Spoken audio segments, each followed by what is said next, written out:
एक सफर हजरत हुसैन ने कूफा की तरफ किया था और दूसरा सफर हुसैन के नाना ने मदीना की तरफ किया था।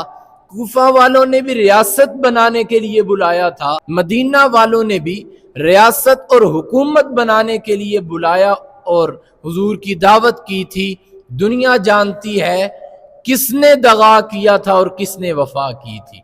वफा करने वालों ने आज तक नबी को मदीना तय्यबा में आराम के लिए जगह दे रखी है। मदीना वालों की वफादारी किस दर्जा की थी कि हुजूर को सिर्फ बुलाया नहीं, हुजूर को पूरा मदीना पेश कर दिया है। आज के दिन मदीना में मदीना वाले कम रह रहे हैं, हुजूर के खुदाम और हुजूर के मेहमान ज्यादा आबाद हैं। कूफा वालों ने बेवफाई की, मदीना वालों ने वफादारी की और आज तक उनकी वफादारी की मिसालें रकम है।